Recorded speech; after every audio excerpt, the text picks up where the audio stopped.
Forget learning new languages. What if your thoughts could directly bridge the communication gap, no matter who you're talking to? We're diving into the audacious claim that by 2030, brain-computer interfaces could make language barriers obsolete. This isn't just about convenience. It's about a profound shift in how humanity interacts, raising fascinating questions about privacy, identity, and the very nature of consciousness. Is the end of language barriers a utopian dream or a complex new frontier? The idea isn't translation, it's transconceptualization. Current AI translators convert words, but often miss nuance, emotion, and cultural context. Next-gen Neuro-AI aims deeper, capturing the semantic intent and emotional valence behind your thoughts, what linguists call conceptual representations, and reconstructing them in the listener's native cognitive framework. Pioneering work from Meta's AI Research Lab and Neuralink's non-invasive spin-off shows promise.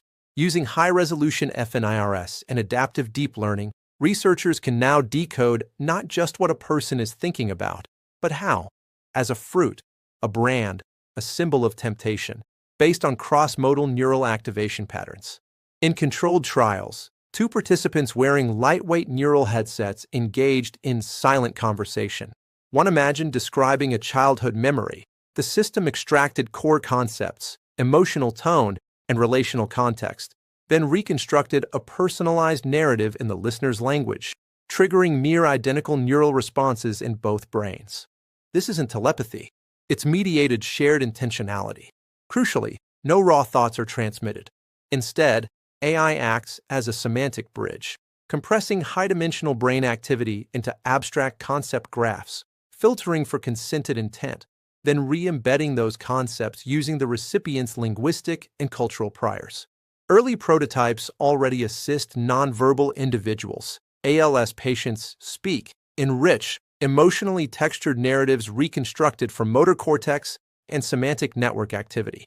In multilingual classrooms, students from 12+ language backgrounds collaborate in real time, their headsets syncing conceptual understanding faster than any interpreter. But the implications ripple far beyond convenience. Diplomacy, disaster response, and cross-border healthcare could become radically more effective. A surgeon in Kenya could mentally guide a procedure in real time with a colleague in Seoul, sharing not just steps, but tactile intuition and risk assessment. Yet profound challenges remain. How do we prevent cognitive homogenization, where dominant cultural frameworks overwrite local ways of knowing? Who owns your concept graphs?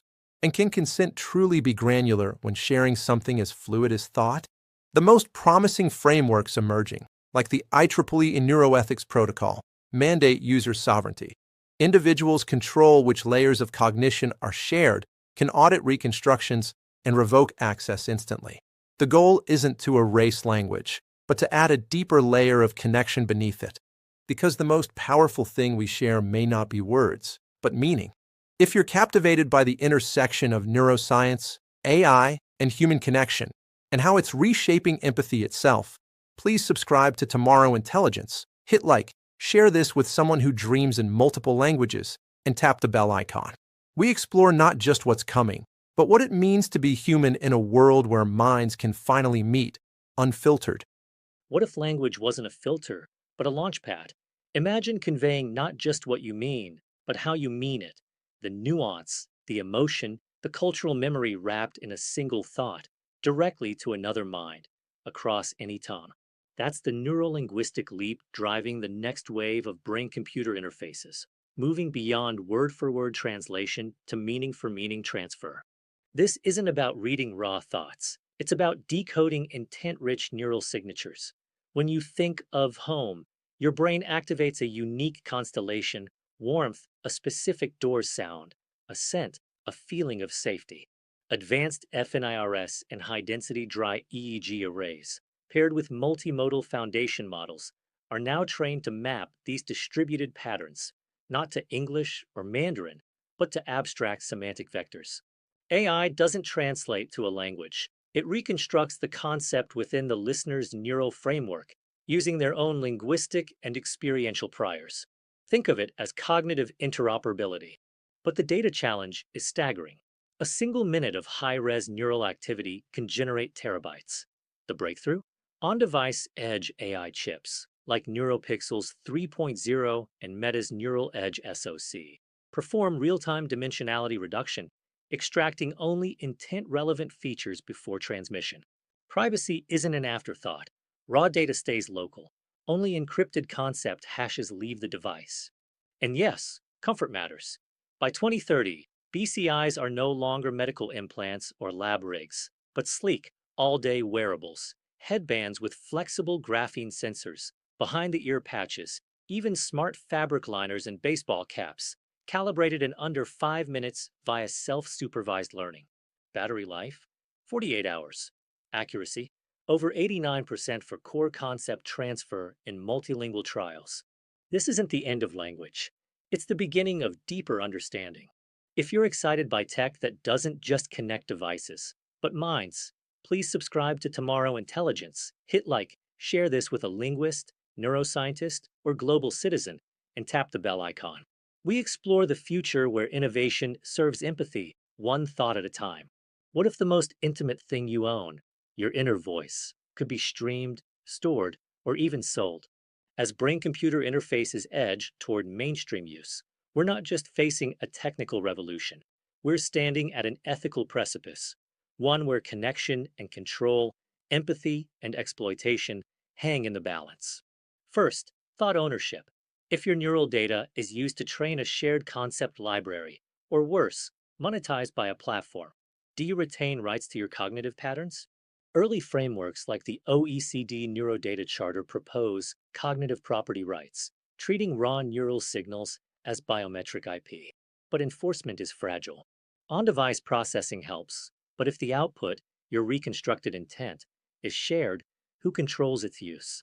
Consent can't be a checkbox. It must be granular, dynamic, and revocable mid-thought. Then comes identity. Language shapes thought, but it also shields it.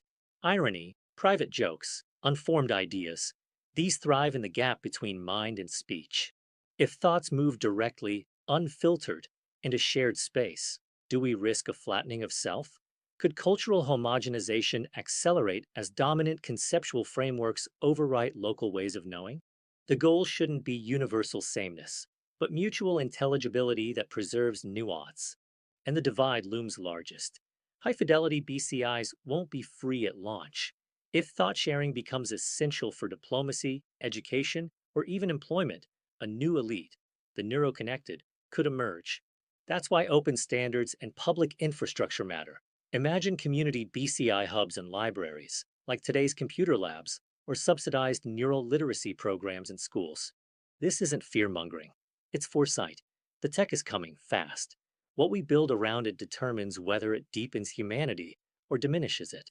If you believe the future of neuro-AI must be ethical, equitable, and deeply human, please subscribe to Tomorrow Intelligence. Hit like, share this with a policymaker, ethicist, or concerned citizen, and tap the bell icon. We don't just report the future. We help shape it responsibly. What if the next great human evolution isn't biological, but cognitive? As brain-computer interfaces move from labs to living rooms, we're not just adopting new tools.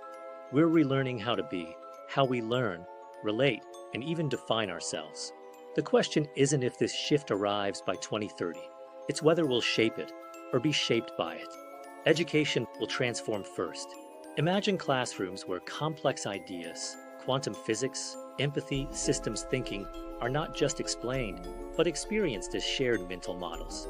Students from Lagos to Lisbon co-explore a 3D concept space, guided by AI that adapts to each brain's learning signature. But this demands new literacies, neuroliteracy, understanding how your mind works, concept hygiene, curating what you share and absorb, and cognitive consent, teaching children to set boundaries for their inner world. Cultural preservation becomes urgent when concepts flow freely across borders, local metaphors, humor, and wisdom risk dilution. The solution? Not isolation, but intentional embedding. AI co-designed with indigenous elders, poets, and linguists to honor context, not erase it. Privacy isn't just encryption, it's architecture. Think neural firewalls, personal agents that filter intent sharing by relationship, context, and emotional safety. Most importantly, This future isn't predetermined. You have agency. You can choose tools that prioritize open standards over lock-in. Demand transparency in how your neural data is used or opt out entirely. Support policies that treat cognitive access as a right, not a privilege. This isn't about becoming post-human. It's about becoming more human, more connected, more reflective, more intentional. Because the most powerful interface won't be silicon or synapse. It'll be choice. If you're ready to step into this future with eyes wide open, please subscribe to Tomorrow Intelligence. Hit like, share this with someone who thinks deeply about humanity's trajectory, and tap the bell icon. We don't predict the future. We help you navigate it, wisely, ethically, and together.